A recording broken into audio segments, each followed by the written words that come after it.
वायुमंडल क्या होता है, इसमें जानेंगे कि वायुमंडल क्या होता है, वायुमंडल का क्या संगठन है और वायुमंडल की परतें क्या होती हैं। ये 3 चीज़ों का अध्ययन हम करेंगे। अब हम देखते हैं वायुमंडल क्या होता है। वायुमंडल देखो, हमारे जो ये पृथ्वी है, पृथ्वी ऐसा एक अनोखा ग्रह है। सभी ग्रहों में, सौरमंडल में कुल कितने ग्रह हैं? 8। इन सभी 8 ग्रहों में हमारा एक पृथ्वी है जो सबसे अनोखा है। क्यों है? क्योंकि यहाँ पर जल पाया जाता है। क्या पाया जाता है? और किसी ग्रह पर जल नहीं है। यहाँ पर वायु पाया जाता है,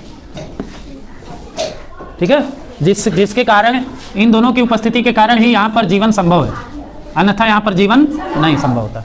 अगर ये दोनों चीज़ें नहीं होती तो जीवन संभव नहीं होता। तो जो हमारी पृथ्वी पर गैस के रूप में जितनी चीज़ें हैं, जो हमारी पृथ्वी के चारों ओर, जैसे अगर ये पृथ्वी है तो इसके चारों ओर यहाँ तक पूरा गैस हैं, विभिन्न गैसों का मिश्रण है, इसको वायु कहते हैं। और जितना दूर वायु पाया जा रहा है पृथ्वी के ऊपर, ये पूरा वायुमंडल कहलाता है, ठीक है। ये हमारी पृथ्वी है, इसके ऊपर जितना दूर वायु, जहाँ तक वायु पाया जा रहा है, ये पूरा क्या कहलाएगा? वायुमंडल। ये वायु हमारा 0 किलोमीटर से 1,90,000 किलोमीटर तक होता है। वायुमंडल कितना दूर होता है? 90,000 किलोमीटर। वैसे इसका कोई मतलब किसी को ज्ञात नहीं है, लेकिन ये लगभग एक बताया गया है कि इतना किलोमीटर तक होता है, ठीक है। अब ये वायुमंडल होता क्या है, किन किन चीज़ों से मिलकर बना है? जैसे अभी हमने कहा कि ये विभिन्न गैसों का मिश्रण है। और वायुमंडल हमारी पृथ्वी के पास ही क्यों, कैसे टिका हुआ है? क्यों? ये अंतरिक्ष में, इसके बाहर अंतरिक्ष है। क्यों अंतरिक्ष में नहीं चला जाता है? क्योंकि पृथ्वी के पास एक आकर्षण शक्ति होती है। अगर हम इसे यहाँ से कुछ भी गिराते हैं तो ये देखो नीचे ही गिरा, नीचे गिर रहा है ना। कोई भी चीज़ छोड़ेंगे तो नीचे, क्यों नीचे गिर रहा है? क्योंकि पृथ्वी अपने आकर्षण शक्ति से हर एक वस्तु को अपनी तरफ खींचती है, ठीक है। तो इसलिए वायुमंडल जो विभिन्न गैसों का मिश्रण होता है, वो कई गैसों के अणुओं से मिलकर बना होता है और उन पर भी आकर्षण बल कार्य करता है। इसलिए ये वायुमंडल हमारी पृथ्वी पर टिका हुआ है, ये अंतरिक्ष की तरफ नहीं जा रहा है, ठीक है। क्योंकि इसके बाहर पूरा क्या है? अंतरिक्ष है। 1,90,000 किलोमीटर के बाहर पूरा क्या है? अंतरिक्ष है। तो इसके ये यहीं तक सिमटा हुआ है, पृथ्वी इसको खींचे हुए है। इसलिए वायु भी पृथ्वी के साथ साथ चारों ओर चक्कर लगाता है। जैसे पृथ्वी अपने अक्ष पर घूमती है, ये इसका अक्ष है, इसी अक्ष के चारों ओर ऐसे पृथ्वी घूमती है, तो वायुमंडल भी पूरा घूमता है इसके साथ साथ, ठीक है। और पृथ्वी पर जो ये जमीन वगैरह है, पहाड़ है, इसको कहते हैं स्थल मंडल। क्या कहते हैं? स्थल मंडल। और जितना दूर पानी होगा, पानी ये सब समुद्र है, ये भारत के नीचे देखो तीनों तरफ, ये जो पानी होगा इसको कहेंगे क्या? जल मंडल। तो 3 मंडल हो गया ना, स्थल मंडल, जल मंडल और वायुमंडल, ठीक है। वायुमंडल देखो बहुत दूरी तक फैला है, स्थल मंडल इसी पृथ्वी पर ही है, जल मंडल भी क्या इसी पृथ्वी पर ही है। ये भी पृथ्वी के चारों ओर है, ठीक। पृथ्वी के ऊपर जाने पर बहुत दूर तक है वायुमंडल। तो ये होता है वायुमंडल, और इसलिए ये टिका हुआ है हमारी पृथ्वी के पास। अब वायुमंडल किन किन चीज़ों से मिलकर बना हुआ है? तो वायुमंडल का अगर संगठन देखें कि किससे किससे मिलकर के ये बना हुआ है, तो सबसे ज़्यादा मात्रा में अगर कोई गैस पाया जाता है इसमें, तो वो है नाइट्रोजन। और नाइट्रोजन का संकेत होता है N। क्या संकेत होता है?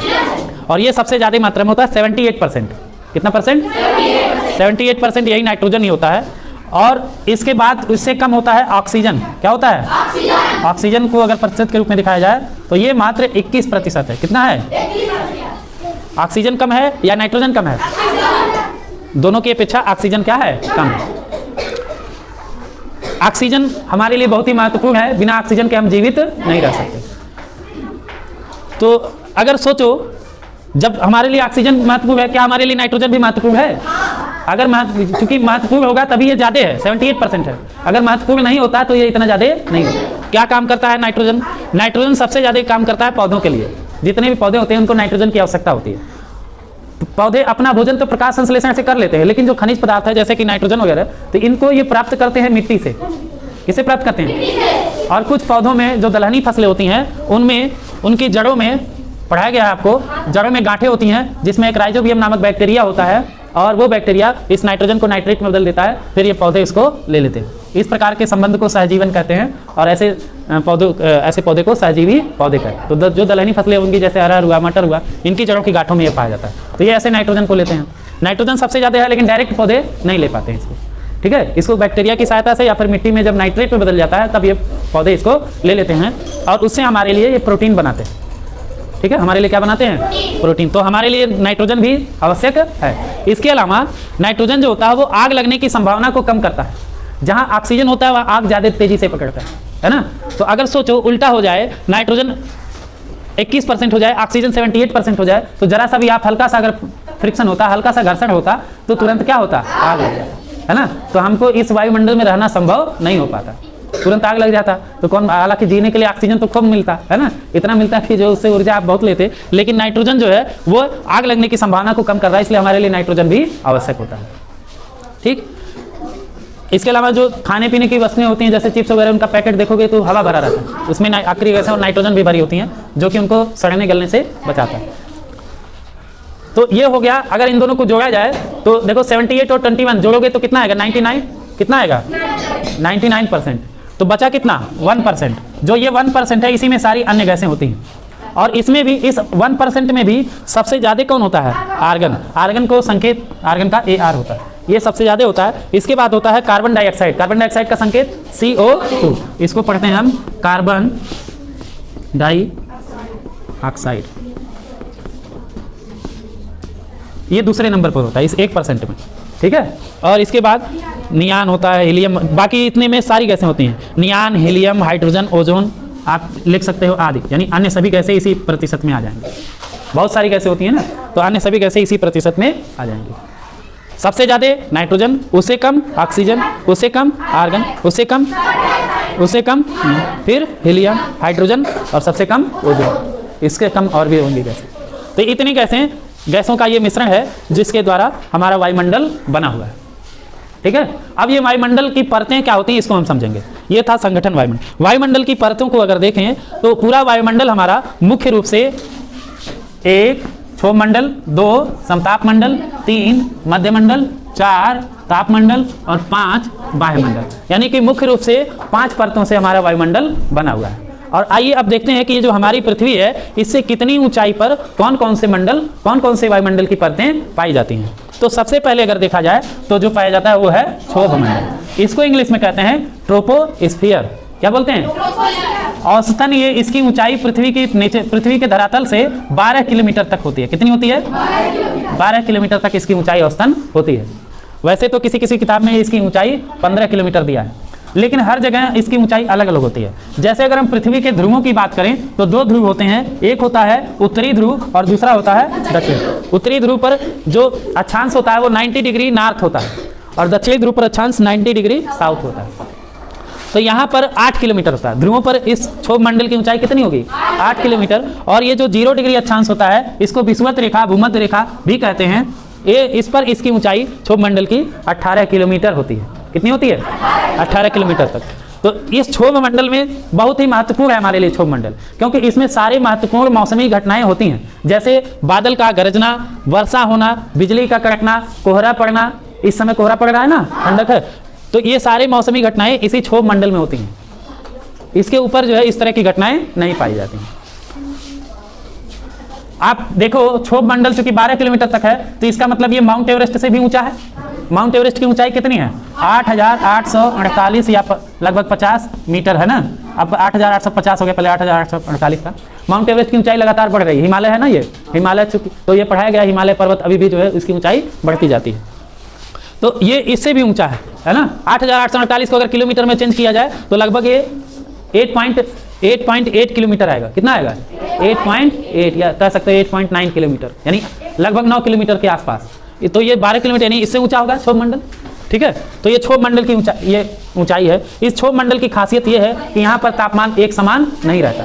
जैसे सूर्य की किरणें आती हैं तो हमारे पृथ्वी पर पड़ती हैं और पृथ्वी पर से फिर वापस होती हैं, ठीक है, पढ़ करके, तो यहाँ के आसपास के वायु को गर्म करते जाती हैं। जैसे जैसे ऊपर होता है गर्म होता है, तो जैसे जैसे विकिरण ऊपर होता है तो इसका तापमान घटता जाता है। तो इसलिए क्षोभमंडल में तापमान लगातार परिवर्तित होता रहता है। यदि हम किलोमीटर में 1 किलोमीटर की ऊंचाई पर जाएं तो प्रत्येक किलोमीटर में 6.5 डिग्री सेल्सियस की तापमान की कमी होती है। कितनी कमी होगी? 1 किलोमीटर में 6.5 डिग्री सेल्सियस के तापमान की कमी होती है। और अगर हम 1 डिग्री सेल्सियस की बात करें तो हर 165 मीटर के बाद 1 डिग्री सेल्सियस तापमान कम हो जाता है, ठीक है। इसलिए इसको कहते हैं सामान्य ताप दर, जिससे ये घटता जाता है। जैसे जैसे ऊंचाई पर बढ़ते जाओगे तापमान क्या होगा? घटता। अभी यहाँ पे तापमान अधिक है, माउंट एवरेस्ट पे चले जाओ तो बहुत कम तापमान होगा। अगर यहाँ पर आज का तापमान आपको लग रहा होगा कि 10 डिग्री सेल्सियस है तो माउंट एवरेस्ट पर माइनस में होगा तापमान। तभी वहाँ पर पूरा क्या होगा? बर्फ जमा होगा। -25, -30, -40, -50 इतना तापमान होगा, उससे भी कम तापमान होगा। तो सोचो 0 डिग्री पे बर्फ जम जाता है, तो -50 पे कितना जमेगा, बहुत ज़्यादा बर्फ जम जाता है, इतना कि बर्फ की सड़क बन सकती है, इतना बर्फ जमा, ठीक है, बर्फ की चट्टानें, बर्फ के पहाड़ बन जाते हैं, इतना बर्फ जमा होता है। तो जैसे जैसे ऊपर जाते हैं तापमान यहाँ पर घटता जाता है, इसलिए इसको नाम दिया गया है परिवर्तन मंडल। क्षोभ मंडल का एक नाम और है, क्या है, परिवर्तन मंडल। एक इसका नाम और है संवहन मंडल। क्या नाम है, ठीक है, क्योंकि यहाँ पर उष्मा जो है एक जो वायु के द्वारा एक अण से दूसरे अण में जा रही, तो इसलिए संवहन मंडल। इसको अधोमंडल भी कहते हैं क्योंकि तापमान कम होता जाता है। और ये वायुमंडल की सबसे छोटी परत है, 12 किलोमीटर तक ऊंचाई किसी की नहीं होती, इससे ज़्यादा ही हर परत की है ना मोटाई, इसलिए इसको कहते हैं वायुमंडल की छोटी परत। तो इतने इसके नाम हो गए क्षोभ मंडल। और क्षोभ मंडल क्यों महत्वपूर्ण है हमारे लिए, क्योंकि सभी मौसमी घटनाएं इसी मंडल में पाई जाती हैं। जितनी भी भारी गैसें होती हैं वो सब इसी मंडल में पाई जाती हैं। जैसे जैसे आप ऊंचाई पर जाते जाओगे ऑक्सीजन की कमी होती जाएगी, ठीक है। तो इसके बाद हम देखते हैं कौन सा मंडल है, दूसरा है समताप मंडल। तो इसके नाम से ही स्पष्ट है समान ताप, यानी कि यहाँ पर तापमान क्या होगा, एक समान होगा। तापमान यहाँ पर क्या होगा, एक समान होगा। यहाँ पर तापमान एक समान है और यहाँ पर बादल भी नहीं बनेंगे, ठीक है। तापमान एक समान होने से वजह से कोई भी मौसमी घटनाएं यहाँ पर नहीं होती। तो जहाँ पर क्षोभ मंडल समाप्त होता है उसको कहते हैं ट्रोपोपाज, यानी क्षोभ सीमा। क्या कहते हैं, क्षोभ सीमा या ट्रोपोपाज। क्षोभ सीमा से लगभग 10 किलोमीटर और ऊपर, यानी कि 20 से 30 किलोमीटर की ऊंचाई तक ओजोन परत पाया जाता है, यानी कि समताप मंडल के निचली सतह में।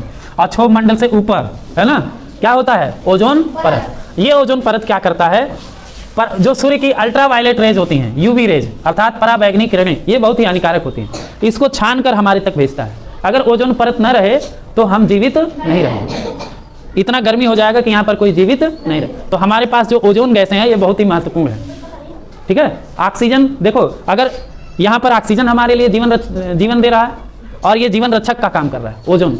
यही ओजोन अगर यहाँ क्षोभ मंडल में होता, बहुत नीचे होता, तो ये हमारे लिए विषैले गैस का कार्य करता। लेकिन यही ओजोन अगर हमारे समताप मंडल में है, यानी कि 12 किलोमीटर की ऊंचाई पर है, तो वहाँ तो हम सांस लेने जा नहीं रहे हैं, तो इसलिए हमारे लिए जीवन रक्षक का काम करता है और सूर्य से आने वाली हानिकारक पराबैंगनी किरणों को ये छान कर हमारे पास भेजता है। लेकिन आजकल हो क्या रहा है, तमाम प्रकार के प्रदूषण हो रहे हैं, जैसे कि फ्रिज है, लोग एसी चला रहे हैं, फ्रिज चला रहे हैं, इससे क्लोरोफ्लोरोकार्बन निकलता है जो कि इस ओजोन परत में छिद्र कर दे रहा है, यानी कि इसकी मोटाई को कम कर दे रहा है। ओजोन परत की मोटाई को हम डाप्सन यूनिट में मापते हैं। तो जहाँ इसकी मोटाई कम हो जाएगी, सोचो अगर यहाँ पर इसकी मोटाई कम हो गई या छिद्र हो गया, तो पराबैंगनी किरणें इससे छन करके हमारे पृथ्वी पर चली जाएंगी। तो जहाँ जाएंगी वहाँ के लोगों को त्वचा नामक कैंसर जो है ज़्यादा होगा और वो लोग क्या होंगे, मर जाएंगे। तो ओजोन हमारे लिए बहुत ही महत्वपूर्ण है। इसकी मोटाई को सुरक्षित रखने के लिए, ओजोन परत को सुरक्षित रखने के लिए, इसमें छिद्र ना हो, तो हमें क्या करना चाहिए, हमें जो है ज़्यादा से ज़्यादा पेड़ पौधे लगाना चाहिए और हमें ऐसे मशीनों का उपयोग नहीं करना चाहिए जिससे क्लोरोफ्लोरोकार्बन या अन्य हानिकारक गैसें उत्सर्जित होती हैं। इसके बाद ओजोन परत के बाद आता है, ये पूरा अभी तक समताप मंडल है और इसकी मोटाई 12 से 50 किलोमीटर के बीच में होती है, ठीक है। यानी कि ये पृथ्वी से लगभग 50 किलोमीटर मोटाई तक, 12 से 50 किलोमीटर ऊंचाई तक ये पाया जाता है। और यहाँ पर कोई मौसमी घटनाएं नहीं होती हैं, इसलिए जो वायुयान होता है यहीं पर उड़ता है। समताप मंडल, वायुयान यहीं पर उड़ता है। समताप मंडल में बहुत ही आसानी से उड़ता है। इसके नीचे आपको, जब आप हवाई जहाज में जाओगे तो नीचे आपको बादल वगैरह दिखेगा, ऊपर नहीं दिखेगा, ठीक है। और ये जो फाइटर जेट होंगे ये ओजोन परत के नीचे उड़ते हैं, ठीक है। इसके नीचे नहीं, क्षोभ मंडल के ऊपरी सबसे हिस्से में फाइटर जेट वगैरह, लड़ाकू विमान वगैरह उड़ते हैं। अब इसके ऊपर हम जाते हैं तो आता है मध्य मंडल। मध्य मंडल को मेसोस्फीयर कहते हैं और समताप मंडल को अंग्रेजी में स्ट्रेटोस्फीयर कहते हैं। मध्य मंडल में तापमान मध्य रहता है, बढ़ता है, फिर धीरे धीरे यहाँ पर एक समान रहता है, इसके बाद फिर बढ़ता है तापमान, इसलिए इसको मध्य मंडल कहा गया है। यहाँ पर जो उल्का पिंड होते हैं अगर इसके संपर्क में आते हैं तो यहाँ पर टूटने लगते हैं, इसको कहा जाता है उल्कापात, यानी टूटता हुआ तारा। तो मध्य मंडल में ही दिखाई देता है। जो टूटता हुआ तारा होता है वो हमें कहाँ दिखाई देता है, मध्य मंडल में। और ये मध्य मंडल की ऊंचाई पृथ्वी से 50 किलोमीटर से 80 किलोमीटर के बीच में होती है। और इसके बाद हम आते हैं, हमारा अगला मंडल है ताप मंडल, चौथा। इसको इंग्लिश में बोला जाता है थर्मोस्फीयर और इसकी ऊंचाई पृथ्वी के तल से 80 किलोमीटर से 700 किलोमीटर के बीच में होती है। बहुत बड़ी है ना इसकी ऊंचाई। इसमें जो नीचे के हिस्सा होता है, यहाँ पर तापमान अत्यधिक होने की वजह से इसको थर्मोस्फीयर या ताप मंडल कहा गया है। बहुत ज़्यादा तापमान होता है। अत्यधिक तापमान होने की वजह से इसमें जो गैसें होती हैं वह आयन के रूप में हो जाती हैं, ठीक है। आयन यानी कि प्लस और माइनस के रूप में होती हैं। और प्लस माइनस होने की वजह से जो ये रेडियो तरंगे होती हैं वह यहाँ से आसानी से परावर्तित होकर के फिर से पृथ्वी पर आ जाती हैं। इस कारण जो हमारा उपग्रह होता है, जो सैटेलाइट होता है, जिससे हम जो है टीवी देखते हैं, है ना, रेडियो सुनते हैं, ये हमारा सैटेलाइट यहीं पर लॉन्च किया जाता है, आयन मंडल, ठीक। ये पृथ्वी के चारों ओर ऐसे घूमता रहता है। इसके ऊपर जब जाएंगे आप, तापमंडल के ऊपर जाएंगे तो होता है वायुमंडल। वायुमंडल में बहुत ही हल्की गैस, जो सबसे हल्की गैस होती है हाइड्रोजन, और उसके बाद होती है हीलियम। ये गैसों की अधिकता ज़्यादा होती है। यहाँ पर इसको इंग्लिश में एक्सोस्फीयर कहा जाएगा। यहाँ पर यही तो गैसें हल्की, सबसे हल्की गैसें ही पाई जाती हैं, और इसके बाहर पूरा क्या होगा, अंतरिक्ष होगा। यहाँ से हमारा वायुमंडल समाप्त हो जाता है। तो आपने देखा वायुमंडल की इतनी 5 परतें जो है इस, ये वायुमंडल अगर नहीं रहे तो पृथ्वी पर जीवन संभव नहीं है। ठीक है, चलिए इसको दोहराइएगा आप लोग और चित्र भी बना लीजिएगा। ठीक।